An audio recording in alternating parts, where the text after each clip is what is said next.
professora Daniela, o professor Vinícius e o professor Cláudio. Eles vão se apresentar e também apresentar o projeto deles, o grupo de pesquisa, sobre esse tema. Então, hoje a gente veio falar um pouquinho com vocês sobre empoderamento profissional, sociedade e liderança, que é um dos temas que a gente pesquisa no nosso grupo. Meu nome é Daniela Semani, eu sou professora de matemática, tenho mestrado e doutorado em educação matemática e sou líder do grupo de pesquisas em subordinação criativa. Eu sou Vinícius, sou mestre em ensino, professor atualmente do Estado de Minas Gerais, pesquisador do GPIC na linha de formação de professores e da linha de empoderamento. Eu sou o professor Cláudio Salvado, sou mestre em matemática e eu sou da Secretaria de Educação do Rio de Janeiro e eu atuo bastante na educação inclusiva. E nós três, fazemos parte do grupo de pesquisa em subordinação criativa. É um grupo que tem pouco tempo, a gente começou com esse grupo no ano passado, mas nós já somos 18 pessoas, alguns são portugueses, outros são brasileiros. E dentro desse grupo tem 5 linhas de pesquisa. Tem a linha de formação de professores, narrativas autobiográficas, etnomatemática, conexões, inovação, transformação para a educação. E essa linha que é a que a gente vai trabalhar hoje com vocês, que é a linha de empoderamento profissional, sociedade e liderança. Que tem a ver exatamente com o tema que a gente está trazendo para esse evento.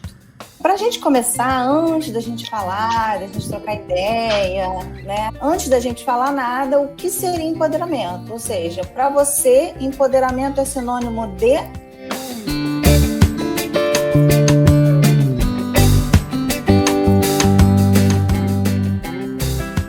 Quando a gente pensou em falar empoderamento, a gente falou assim, bom, para a gente tratar esse assunto, não adianta da gente falar dele sozinho, porque empoderamento tem tudo a ver, ele está relacionado com a sociedade e com a liderança, com a questão do líder, do ser líder, do gestor, se é gestor, se é líder, o líder e os seus liderados, como é isso, que relações são essas, se é uma relação de poder, se não é, como isso acontece, essas coisas acabaram entrando numa engrenagem, e que a gente não consegue falar de uma coisa sem falar da outra. E, ao mesmo tempo, elas passam também a ter interseções, Então, quando a gente foi estudar sobre isso, e a gente entrou no estudo bem profundo, aqui a gente não vai falar tanto assim, até porque é uma oficina, a nossa ideia é tentar achar mais respostas do que trazer... Do que trazer soluções, mas quando a gente foi pensar sobre isso, a gente percebeu que não dava também para a gente falar disso sem a gente pensar sobre estruturas de poder, sobre ativismo, sobre comportamento e sobre autoridade, que são coisas que estão no nosso dia a dia e que, ao mesmo tempo, estão intrínsecas a esses conceitos de empoderamento, sociedade e liderança. A gente começa com esse conceito do empoderamento. Eu acho que todo conceito é importante a gente começar realmente trazendo esse histórico, E o histórico ele começa na tradição do empowerment, no uso do termo em inglês, lá na Reforma Protestante de Lutero, na Alemanha, no século XVI. O Lutero, ele oportunizou o empoderamento nas pessoas para que fosse feita a tradução da Bíblia, que até então era no latim, para o idioma local lá na Alemanha na época, e inclusive esse idioma local, depois de um tempo, se tornou o idioma oficial do país. Então, somente poucas pessoas, e tinham poucas cópias da Bíblia, poucos exemplares, ficavam lá nos conventos, nas igrejas, e apenas o pessoal do alto clero tinha esse poder, porque eles dominavam o latim. Então, eles que tinham poder e eles informavam o que eles quisessem, E as pessoas só aceitavam e não entendiam o que estava sendo falado ali, não entendiam o que estava sendo escrito. Então, tinha uma dominação ali, E eles realmente... E era muito importante essa parte religiosa naquela época. Então, o que o Lutero fez foi universalizar essa utilização da Bíblia, dessa religião deles naquela época, essa religiosidade. O ápice foi nos Estados Unidos no século XX, segunda metade, com esses movimentos que são emancipatórios relacionados ao exercício da cidadania, tá? Que foram os mais importantes são esses daí, o direito cívico e do poder negro, que é justamente a emancipação, né, pelo poder social, econômico, político, cultural da população negra. O feminismo, que foi você se conscientizar, a conscientização feminina, né, perante a subalternidade, a alienação, visando melhorias na saúde, melhorias na qualidade de trabalho, oportunidade de trabalho, questão financeira. A emancipação homossexual, que é justamente a defesa dos direitos dessa população marginalizada e até mesmo criminalizada, e os direitos da pessoa deficiente, que é entender que a pessoa deficiente tem seus direitos e deveres e que eles têm a sua potencialidade na sociedade. Não existe uma tradução em inglês perfeita, certo? Ou uma tradução ao pé da letra do que seria empowerment. Então, empoderamento, em termos de português, isso é um neologismo. O que acontece é que na definição do Cornell, Empowerment Group, né, eles estão falando que eles vão pegar um grupo, um indivíduo ou uma comunidade e vão pegar esses pontos fortes dessa comunidade e tornar esses pontos fortes mais fortes ainda, certo? Através de autoestima e autoconhecimento. Transmite um senso psicológico, certo? De controle pessoal ou influência pessoal. É aquela ideia de você empoderar as pessoas, né? Vamos empoderar as pessoas. As pessoas não são, até então, né, não eram essas definições, tá? Elas não consideram que as pessoas podem empoderar a si mesmas, não podem se empoderar a partir de alguma coisa, de algo interno que elas tenham, algo interior. Mas sim, vem algo de fora, né? Alguns instrumentos vão empoderar, vão colaborar para o empoderamento delas. Essa ideia ainda no sentido do dar poder, né? Ainda no sentido do dar poder. É isso que a gente quer deixar claro aqui. O Freire traz um novo conceito, né? Até todos os estudos traz até o Freire em separado, assim, né? Porque ele propõe essa concepção do empowerment como uma forma de empoderamento da classe social.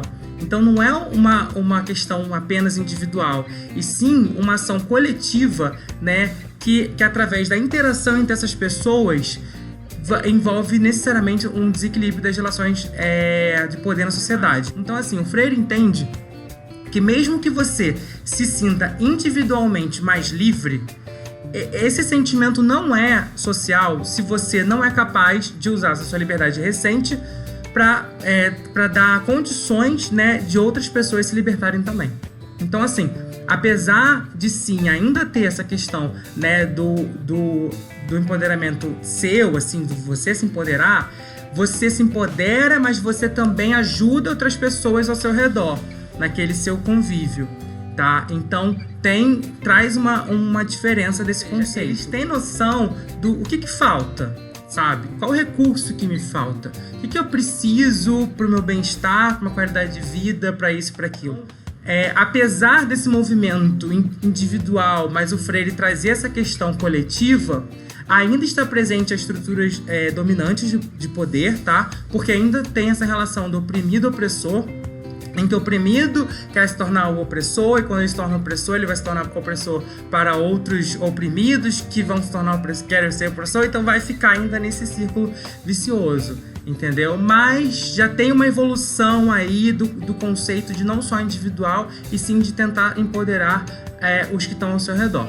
Uma coisa que o Freire traz de diferente dos outros autores é esse empoderamento da pessoa por ela mesma, que ele vem por meio da conscientização. Não é alguém de fora que vai me trazer, que vão me proporcionar o empoderamento, né?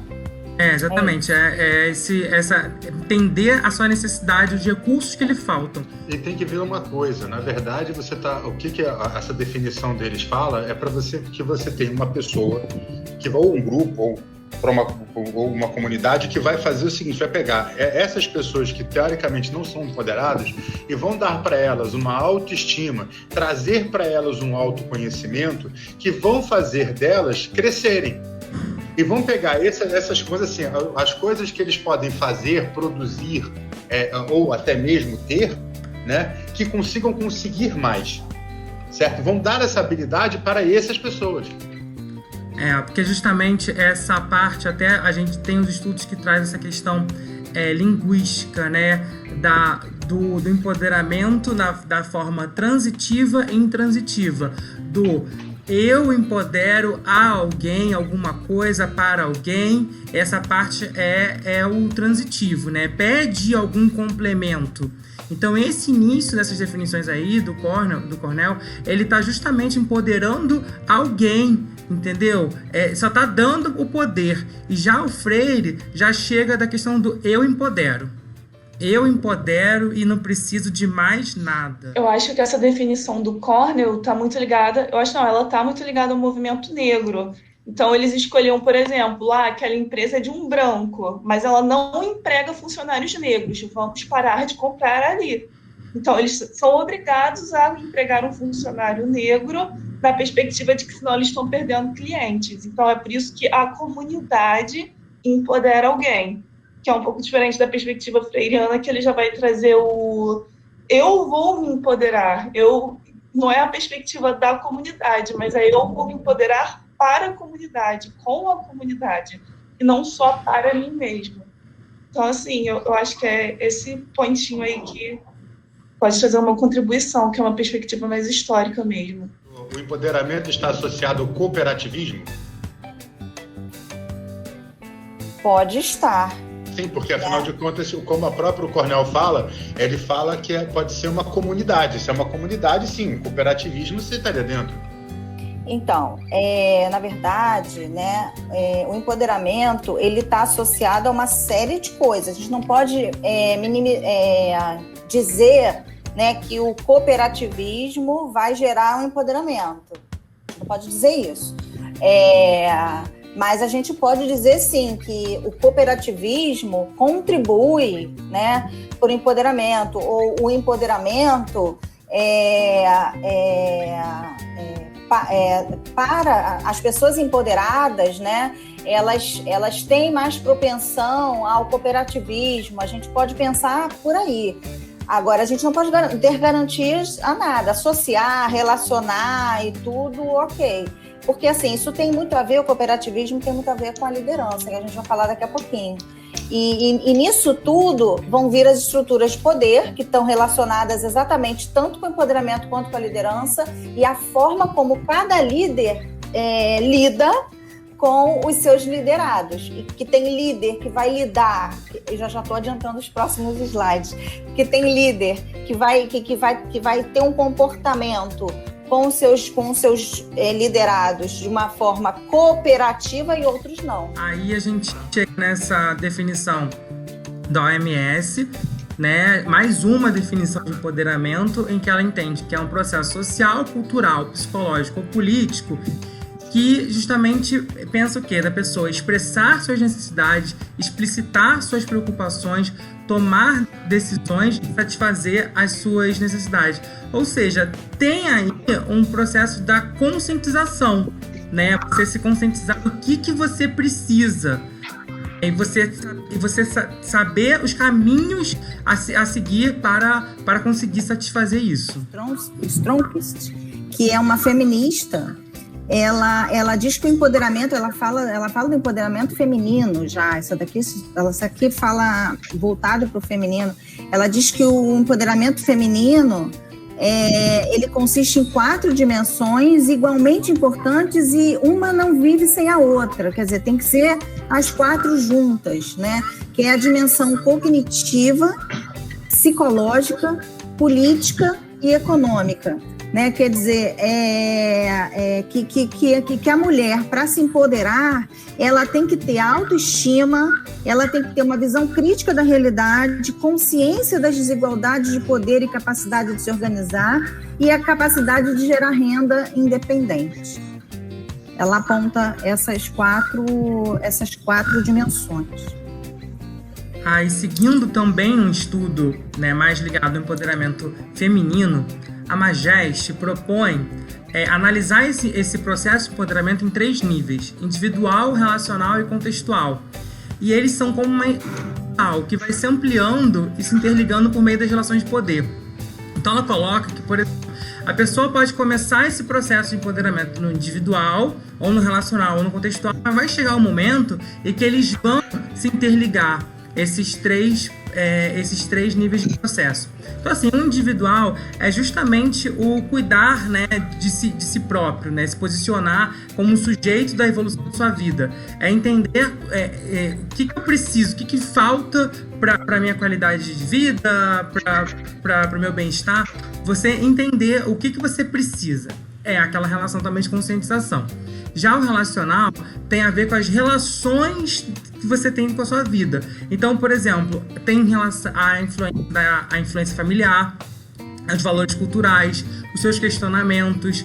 Então, assim, essa parte, assim, como que essa mulher, né, como que foi a vivência dela, como que foi a relação familiar, como que foi a criação dela, como que foi a passagem dela na escola, sabe, no seu meio social, quem é que são as suas referências, entendeu? Aí nesse processo nacional, a Mageste também coloca que é um nível que é muito importante a participação de grupos. Então, por exemplo, grupos que estimulam o desenvolvimento feminino. Então, ONG, associação de bairro, até mesmo projetos de extensão em que um foco seja o desenvolvimento cognitivo feminino. Tá? Então, esse é o processo relacional. E o contexto é realmente a mulher entender o contexto em que vive, ter a consciência crítica, né? Ter o entendimento do que está ao seu redor, né, das estatísticas, né, de como que está em relação à desigualdade, feminicídio, salarial, bem de vida, segurança. Então, entender que, com certeza, o contexto de uma mulher no Brasil é um, né, na Europa é outro, na África é outro. Então, entender esse contexto, né? Então, entender o seu individual, entender as relações de poder que está ao seu redor, entender o contexto que você vive, são os caminhos desse processo de empoderamento. A primeira relação que a gente tem para estudar a relação de poder é da Hannah Arendt. É o poder entendido a partir de uma ação coletiva. Essa imposição de vontade pode ser força física, estatal, legal ou por autoridade. Certo? E é sempre uma ação direta e deliberada contra o indivíduo. Aí você começa a ver uns novos filósofos que falam o seguinte, como Foucault, que o poder estabelece um controle disciplinar nas relações sociais microfísicas dentro das instituições de confinamento. Tá? Agora, o que são essas instituições de confinamento? Pode ser uma empresa, pode ser uma escola, pode ser uma cadeia, certo? Pode ser um consultório médico, onde você tem uma pessoa que tem o poder, por exemplo, o médico, e aquele que não tem o poder, que é o paciente, certo? Então, ou seja, essas relações que eles falam, que não precisa ser do Estado contra a população, essas relações de poder também são no universo micro, né? Para poder se trabalhar. Então, com isso, a gente vai ter que falar uma outra coisa chamada desempoderamento. Tá? O que é o desempoderar? É você retirar esse processo de empoderamento da pessoa. Por exemplo, tá? Um professor que só aceita que seja feita uma tarefa do jeito que ele quer. O aluno não tem a criatividade, ele não pode usar a criatividade dele para resolver alguma coisa. Ou uma pessoa que trabalha num determinado serviço onde ele apenas realiza uma única tarefa para se fazer, ou seja, ele nunca vai ter uma forma de crescer dentro do próprio emprego, do próprio serviço que ele faz, porque ele sempre está fazendo a mesma coisa, ele vai se acostumar a sempre fazer a mesma coisa.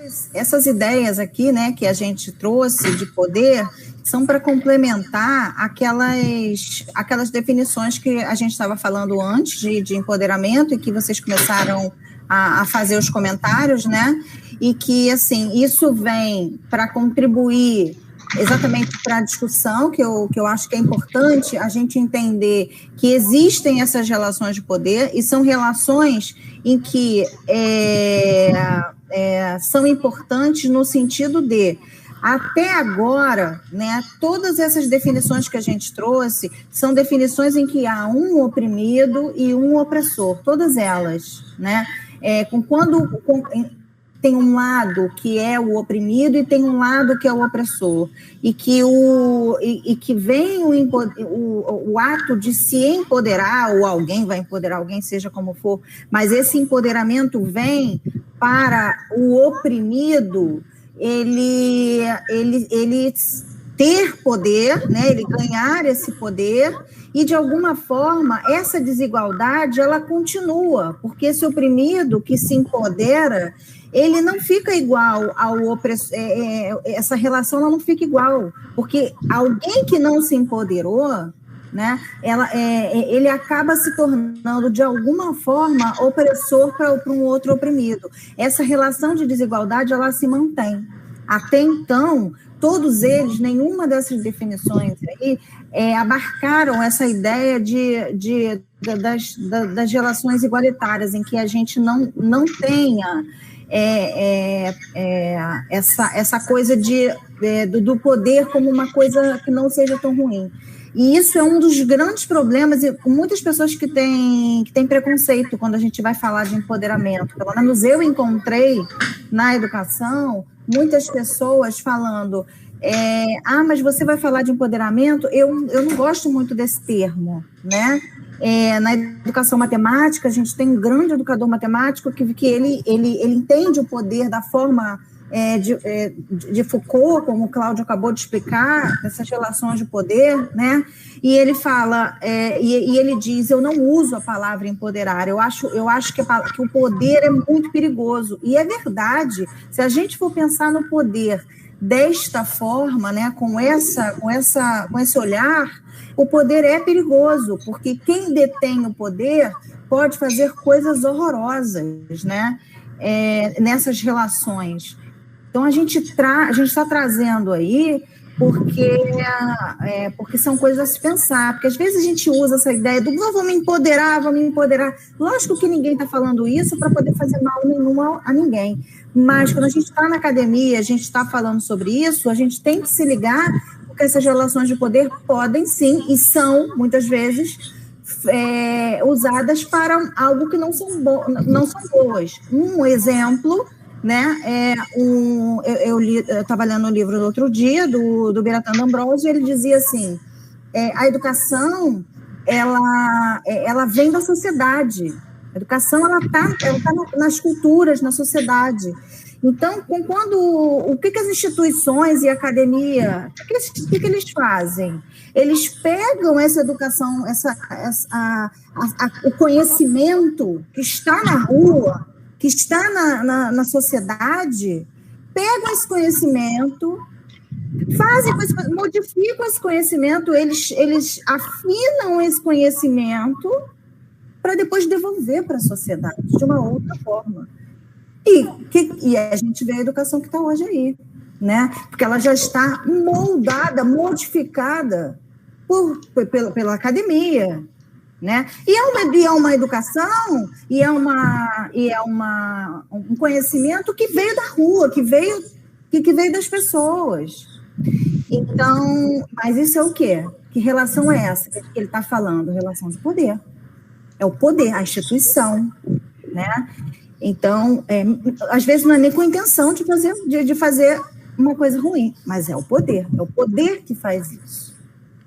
Até mesmo na nossa área, né, na matemática, esse conhecimento matemático, ele pode ser para o bem ou para o mal, né? A gente viu, assim, relacionado às guerras, né, saber, né, a parte lá da matemática, até o Biratan D'Ambrosio fala da questão de saber bem a equação de segundo grau, né, para a questão de armamento, né, questão bélica.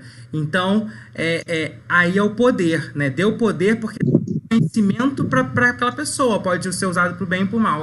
Por isso que ele traz esse medo, assim, né, da utilização do empoderamento. na visão do D'Ambrosio. Para Joyce Bert, tá, o empoderamento é enfrentar a opressão para a eliminação da situação injusta e equalização das existências em sociedade. Pensar em caminhos de reconstrução das bases sociopolíticas, certo? Uma das coisas que você pode entender nisso não é para você tirar o empoderável, é você tirar o poder de um e simplesmente vai chegar e vai inverter o polo dessa relação. Certo? É por isso que ela fala em reconstrução de base sociopolítica, para você haver uma equalização de todos. Quando você tem a Joyce, ela vai exatamente um pouco contra as relações de poder que você tem do outro lado. É para exatamente você desconstruir essa opressor oprimido e garantir uma sociedade mais igualitária para todo mundo. Esse aqui é o elefantinho de circo que é preso ali na estaca, né, desde novinho.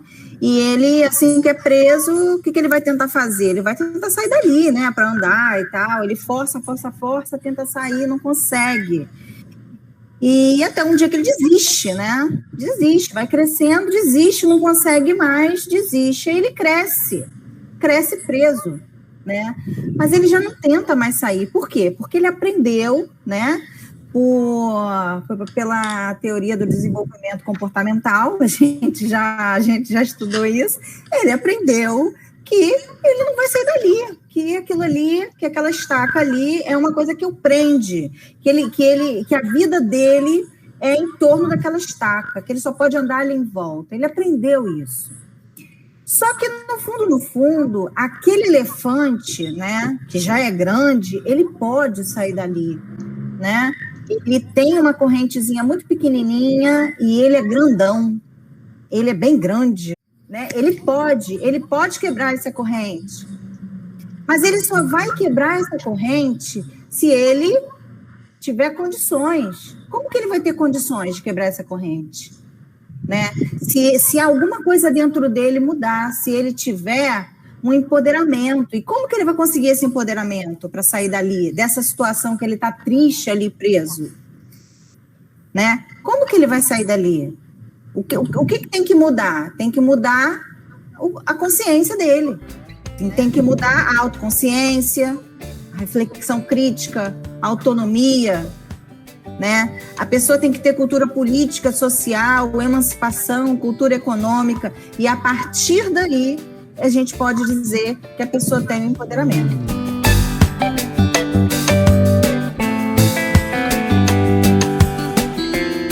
O empoderamento profissional, ele emerge num contexto de aprofundamento da cultura política com vista à emancipação social e democracia participativa. Ele conjuga autoconhecimento, reflexão crítica, autonomia e capacidade de fazer suas próprias escolhas culturais, políticas, econômicas e profissionais, tendo em vista o seu desenvolvimento profissional. Que quando a Daniela colocou essa questão do comportamento da academia, né, que a gente recebe um conhecimento, faz um tratamento nesse conhecimento, altera, enfim, daí devolve esse conhecimento, me ocorreu que esse movimento que a gente tem feito, né, da academia para a comunidade, ele também traz esse olhar do, olha, precisamos prestar atenção, porque isso também nos empodera, né, quando a gente tem a capacidade de desconfiar e aí sim compreender no que a gente pode confiar efetivamente, né, como científico ou não científico, enfim, e que nesse processo que vocês estavam comentando antes, né, do empoderamento, o termo, né, sofre um certo preconceito, porque parece que o oprimido vai virar o opressor. Então, a gente tem um grupo específico, né, como vocês também colocaram, que vai nesse movimento anti-vacina. Então, juntando esse empoderamento, entre aspas, né, que o oprimido virou opressor, juntando esse olhar crítico que a gente fala que é para ter. E aí, juntando essas duas coisas e mais um caldeirão de informações falsas, fake news e etc., e aí os seus grupos que disseminam certas informações, então, se isso poderia levar, né, um grupo ou indivíduos, enfim, a pensar que eu estou sendo empoderado porque agora eu consigo ver que a vacina não é boa, ver que, sabe aqueles comentários do tipo, a indústria farmacêutica está escondendo e agora eu sei uma coisa que ninguém sabe, porque eu sou uma pessoa empoderada, porque o que eu acho é mais interessante do que o que a ciência acha. Então, juntando o empoderamento com a autoridade, com essa desconfiança, enfim, juntando aí um caldeirão que acaba trazendo para as pessoas a impressão de que elas estão empoderadas porque elas não estão acreditando na ciência. Nesse sentido que eu queria... É que por escrito fica difícil, né? Acho que são direcionamentos, assim, existe esse direcionamento que a gente até colocou, né, que o início do empoderamento é assim, mas, por exemplo, a gente, assim, nosso direcionamento da pesquisa do que a gente já entende mais pro Freire e mais pra Bert, entendeu? Então, acho que esse direcionamento que você tá falando é o direcionamento do dar poder apenas, e aí pode ser para o bem e para o mal, e nesse caso você tá bem específico pro mal. Você, né, pode colocar assim, o mal, né, porque a pessoa está desconfiando da ciência, está desconfiando de uma coisa que tá aí, tá à prova, entendeu? Pode acontecer alguma coisa ou outra, a ciência falha, mas no geral, entendeu? Ela tem muito mais benefícios, entendeu? Então eu acho que... Na verdade, assim, como toda pesquisa, né, tudo, o que a gente está apresentando é que para qualquer conceito, assim como esse, existem várias definições. Mas nós, enquanto grupo, nós estamos seguindo a da Bert, que foi a última lida. Não existia nenhuma pesquisa científica até o início do século XX, para ser exato, da década de 1930, falando sobre liderança, certo? Isso começa a aparecer, certo? Porque no século XX, por causa das teorias de administração, que vem em consequência da Revolução Industrial que ocorreu na Europa, certo? Até um pouco antes disso, acreditava-se que a liderança era uma coisa inata, vindo de reis, vindo dos seus generais e tudo mais, certo? Só na partida, assim, depois disso apareceram várias e várias outras teorias, certo? A que ultimamente é mais utilizada é a que apareceu em 1980, que o líder ele tem que ter carisma, ele tem que chegar e convencer os seus liderados de que ele está certo, que ele vai conseguir juntar todo mundo e todos vão chegar no seu ponto final.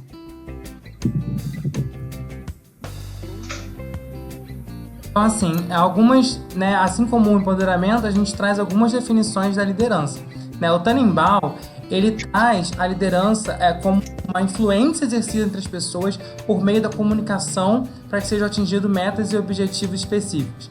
A gente vê uma certa frieza até nesse conceito, uma situação de que eu sou o líder, eu tenho poder e eu vou colocar coisas para você fazer, delimitar tarefas e você vai fazer para um objetivo e acabou. Não tem muitas, não tem relação, não tem interação, né? Eu mando, você obedece. Aí já a definição de Carapeto e Fonseca é uma definição mais recente, aquela de 70, essa de 2006. Traz a liderança como um processo de influência interpessoal que supõe uma colaboração voluntária na relação entre os líderes e os seus colaboradores. Então, olha a diferença, né? Aquela ali traz uma coisa muito vertical, né? Tá lá em cima e vai e joga. Essa aqui existe, sim, quem é o líder, né? Mas cada um sabe o seu posicionamento, cada um sabe o que você tem que fazer naquela organização, no que for. E o líder, ele, de uma forma carismática, respeitosa, entendeu? Ele vai se relacionar, essa relação entre as pessoas para, sim, chegar numa finalidade, mas de uma forma colaborativa. E aí, dentro da liderança, né, existem várias abordagens do líder, né, que já foram estudadas, de como o líder vai agir com seus liderados, podemos dizer assim. Tem várias abordagens.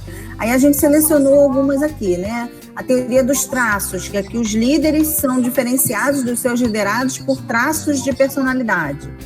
As teorias comportamentais, por exemplo, também os líderes são diferenciados dos seus liderados por comportamentos específicos, ensinados por treinamento, né? Tem a teoria das contingências, a teoria transformacional e a teoria transacional. Vou falar um pouquinho delas rapidinho. A teoria transacional é quando o líder direciona o seu grupo para metas e objetivos por meio de transações. O que seriam essas transações? Seriam uma troca, o desempenho e recompensa, né? Ele faz uma transação mesmo, né? E aí, mas isso é uma coisa muito comum em empresas, né? Ó, se você fizer isso, você vai ganhar aquilo. Então, esse é o tipo de líder. E a teoria transformacional, que também eu acredito que aconteça mais em escolas, em outros ambientes, que é aquela que considera as diferenças individuais no seu grupo, né? Oferece um suporte, lida de uma forma mais carismática com as pessoas, né? Com seus liderados. O foco é o desenvolvimento de forças e virtudes, né? Dos seus trabalhadores, assim. Na liderança, existe essa estrutura do poder, existe essa coisa. Por quê? Porque o líder e os seus liderados também acontece como acontece aquela ideia do Foucault que a gente estava dizendo, né? Do oprimido e opressor. Por mais que ele exerça uma liderança transformacional, como a gente estava falando agora, que ele queira que o seu grupo seja um grupo que se transforme e que ele queira que ele tente não exercer nenhuma hierarquia, etc. e tal, ele ainda é um líder, né? E ainda existe a relação de poder. Imagina quando não é uma forma de liderança transformacional, quando é uma forma de liderança de um tipo que foi muito... que era mais estudado anteriormente, como a teoria dos traços, a teoria comportamental. Eu tenho um estilo de líder, eu sou mais imponente, eu falo grosso, né? Porque antigamente tinha essa coisa, pela forma, pelo jeito, né? Bom, o tipo Cousins e Posner, não sei como é que fala isso, mas eles estudaram a liderança exemplar. O que seria a liderança exemplar? Seriam essas 5 práticas, e a gente trouxe essas práticas aqui porque elas trazem, né? Isso aqui é um exemplo deles, é um exemplo que a gente vê na literatura, não é a única, mas que eles trazem uma forma de liderar e empoderar, que aqui é encorajar a vontade do seu grupo, mostrar o caminho, inspirar uma visão conjunta, desafiar o processo e permitir que os outros ajam. Quando você faz isso, o que você está fazendo com o seu grupo? Você está arrumando uma forma de empoderamento, de reforço da capacidade de ação dos participantes do projeto. Então, de alguma forma, a liderança ocorre em qualquer lugar, qualquer altura, não é um gene, não é uma herança, é uma liderança e que propicia o empoderamento do seu grupo. Agora vamos falar um pouquinho das mulheres nas ciências.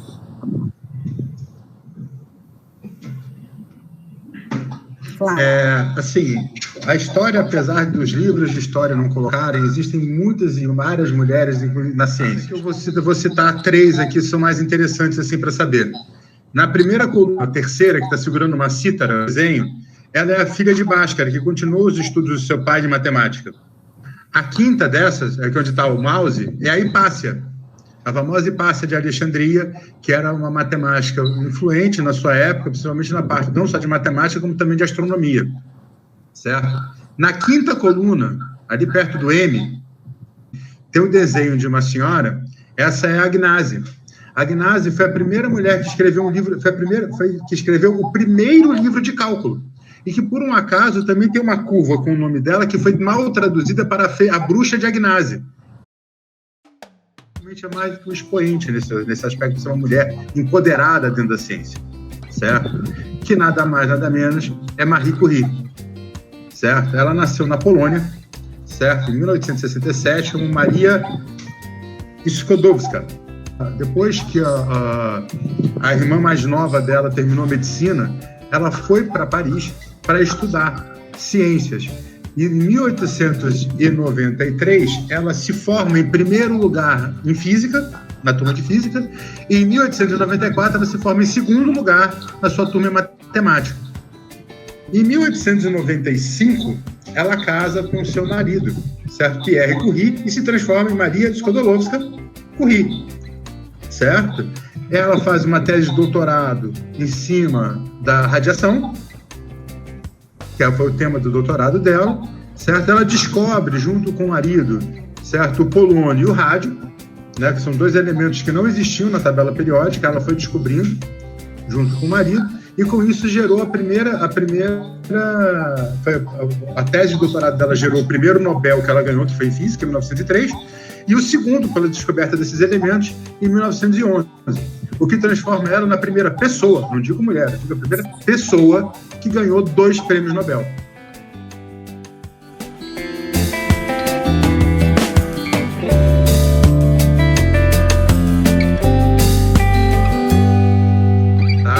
Ela veio a falecer em 1900. Ela veio no Brasil em 1926, se não falha a minha memória, certo? Ela vai para Águas de Lindóia porque ela quer estudar, ela quer fazer 2 coisas: adquirir mais dinheiro para suas pesquisas e também para poder estudar as águas radioativas de Água de Lindóia, que era mundialmente conhecida. Em 1934 ela vem a falecer e em 1935 a sua filha mais velha ganhou o prêmio Nobel exatamente na mesma área da mãe, que é de radiação. Eu vou colocar aqui o segundo link de nuvem de palavras, esse mesmo esquema de para você o empoderamento é sinônimo de...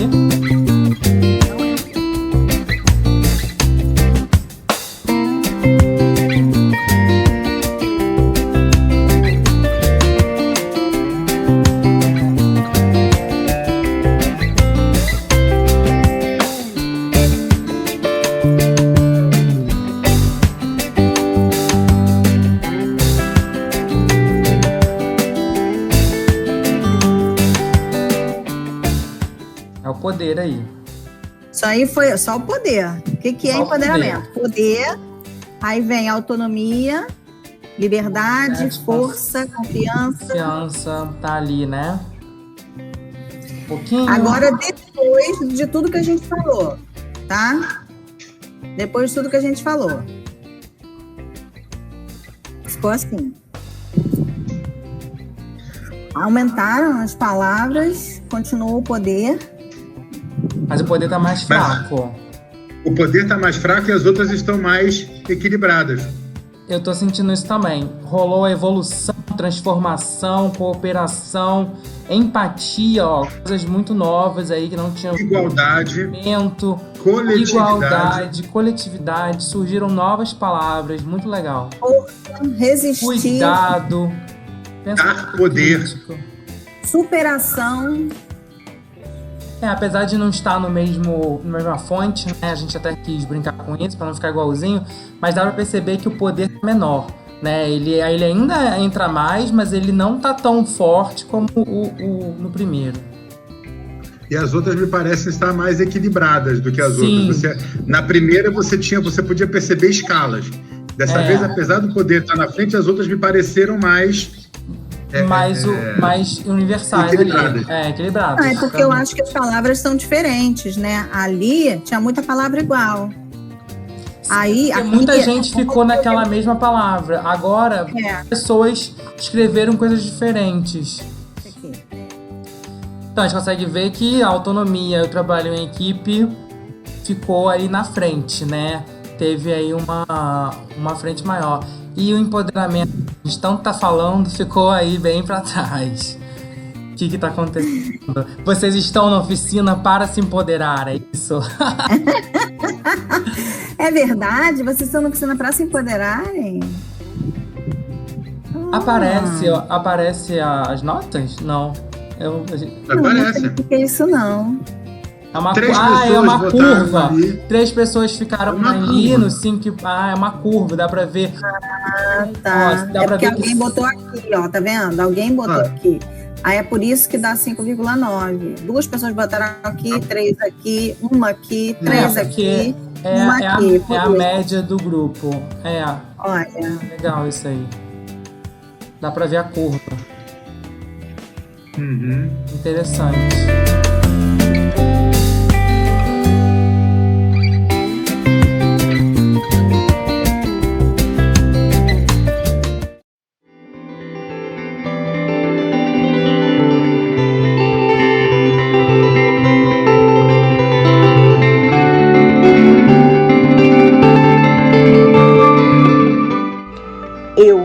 No decorrer da minha vida, enquanto mulher brasileira, cidadã, professora e jornalista, vivi e testemunhei muitas lutas. E muitas vitórias também. As diretas já, a vitória da Constituição de 1988 e a redemocratização do país. Vi, gradativamente, o número de mulheres aumentar nas universidades e no mercado de trabalho. Mas também assisti e assisto diariamente a desigualdade salarial permanecer e a violência contra mulheres aumentar de forma absurda e brutal. O Brasil, nos últimos anos, está na contramão do mundo, exaltando tempos sombrios de tortura e falta de liberdade, incentivando extremismos e violência contra minorias. É como se vivêssemos um período de trevas depois da luz, de ignorância depois do conhecimento. Parece que fomos recolonizados em pleno século XXI e que lutamos novamente por direitos que acreditávamos garantidos e assegurados. Direitos fundamentais dos quais não podemos abrir mão.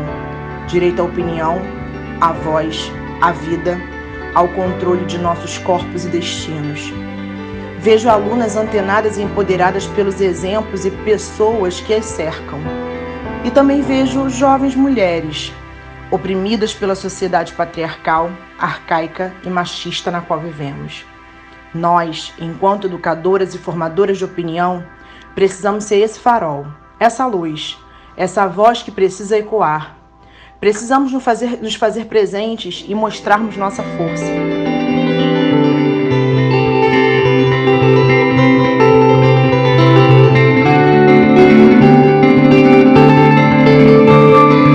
O empoderamento feminino hoje, mais do que necessário, é imprescindível. Tem que ser visceral, tem que vir das entranhas de nossas almas, de nossas ancestrais acorrentadas, amordaçadas e silenciadas por leis ou convenções sociais impostas. O empoderamento não é só sobre liberdade, independência ou resistência, é sobre nossa própria existência, nosso lugar no mundo, nosso espaço de fala. É acima de tudo sobre igualdade, respeito, luta e integridade física, moral e intelectual. Falem, sejam ouvidas, imponham-se pelo que é certo. Nossa força está na consciência e no conhecimento. Bom, eu quero então agradecer a vocês, né, Daniela, Cláudio e Vinícius. Eu achei, foi muito interessante a oficina. Achei até difícil responder o último questionário. Eu acho que eu não sei mais o que é empoderamento. Vou ter que estudar tudo. Quando a gente não estuda sobre isso, a gente tem muita coisa do senso comum, né? E é completamente, não é completamente, né? Mas vai mudando como isso é colocado e o que a gente entende sobre isso. Achei realmente muito interessante. Eu queria agradecer muito a presença de vocês. E, com certeza, essa oficina é um caminho para a gente. A gente queria escrever sobre empoderamento, a gente pensou, começou a estudar, aí surgiu o evento, a gente mandou e com certeza a gente trocou muitas ideias, ajudou muita gente, entendeu? Então, com certeza, não só para a escrita acadêmica, mas para a gente. Enquanto a gente está estudando empoderamento, a gente já se empoderou, a gente está se empoderando com vocês aqui. Então, gratidão, obrigado pela presença. Sigam a gente para as novas, como a gente colocou aqui. A gente tem 5 linhas, então muita coisa vai acontecer para 2021 e a gente espera revê-los nos próximos eventos nossos, próximos eventos. Tá, muito obrigado a todos vocês.